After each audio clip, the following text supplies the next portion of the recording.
As you know, yesterday the Jets traded Teddy Bridgewater to New Orleans for a third-round pick.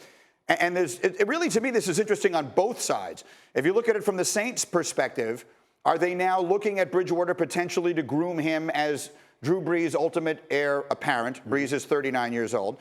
And from the Jets' perspective, clearly this clears the decks, if it even needed to be done, for Sam Darnold to be their starting quarterback week one. Take it from either side that you find more interesting. Well, first of all, I find it very interesting from the standpoint of Teddy Bridgewater. It's a no-brainer to me with Sam Darnold. You spend the number 3 overall pick. You, the resident Jet fan, you know how much you are of a tortured soul you have been because of this moribund franchise. I believe in Todd Bowles. I believe in Mike McCagnon. But let's be clear about something here. The New York Jets haven't had a real relevant quarterback since Richard Todd. I know Chad Pennington was there. I get all of that. Little flashes, Little flashes here and there. Bill Parcells with his couple of years there. Rex Ryan with his couple of years there with Mark Sanchez. We get all of that. But the last time the Jets had the face of a franchise that was a quarterback, it was Richard Todd. Mark Gaston or Joe Klecko was on that team, but we understand that. This man is the number 3 overall pick. And you have a veteran in Josh McCown who's about 38 years of age and does not mind collecting a check, sitting on the sideline holding a clippleboard. He has no problem with that whatsoever. He's basically a coach. He's basically a coach. Leadership. So if you and he can play. So he can play,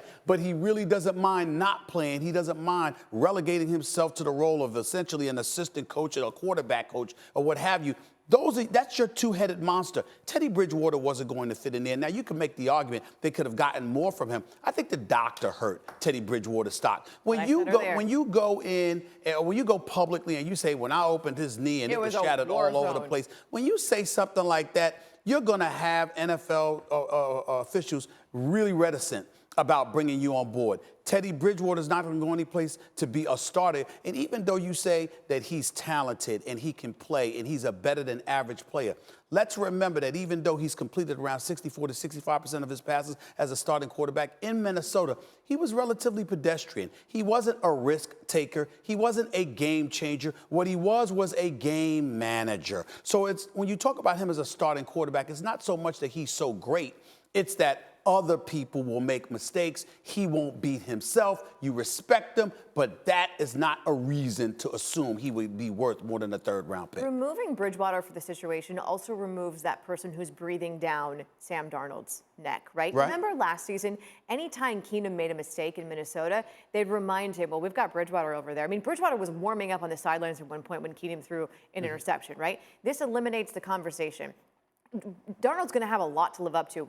It's New York, right? He doesn't have to live up to everything and the fact that there's somebody else who's capable waiting in the wings. I could live without Tony Romo making comparisons to Aaron Rodgers at this point. I completely agree with you on that. Actually, bring up, you know what, just while we're on this topic, Nicole, ask Stephen A. what you asked me this morning about Baker Mayfield and the circumstances with Darnold. I don't understand why it's okay for Sam Darnold to start in New York, but it's not okay for the number 1 pick. The number 1 pick to not, like, why is he not starting? It's in Cleveland.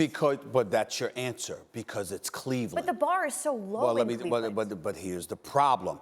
If you have a history of messing up one quarterback after another, you don't throw caution to the wind. You hold on to it for dear life. The reality is that these are the Cleveland Browns that we're talking about here. They've messed up in terms of passing on quarterbacks like Carson Wentz. They've messed up in terms of quarterbacks they've inserted into the lineup like DeShone Kizer and others. Who was a rookie last year? And then not only that, look at Hard Knocks. Look at what's transpiring. You got Hugh Jackson, God bless him, but lost his mother and his brother in a 2-week span. Emotionally, he's dealing with some things. You've got the eccentric personality of a Todd Haley coming over from Pittsburgh as an offensive coordinator. You know he thinks he knows everything. You got Craig Williams. Everybody at Greg Williams, former Bounty Gate defensive coordinator in New Orleans. You can't tell him anything according to everybody that I'm talking to. So you got an offensive and a defensive coordinator that are looking at you as the head coach wondering who the hell you are. They think you don't know anything. You're butting heads with them. And in the meantime, you've got the number 1 overall pick stuck in the middle of all of this garbage.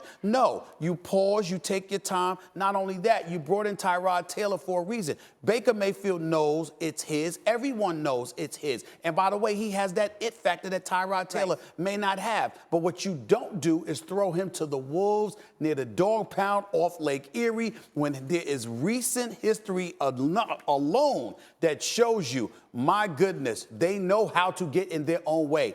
better than anybody. Fine, but if Tyrod's your guy, then let him be your guy. And when he hurts his non-throwing hand, But he's not your guy.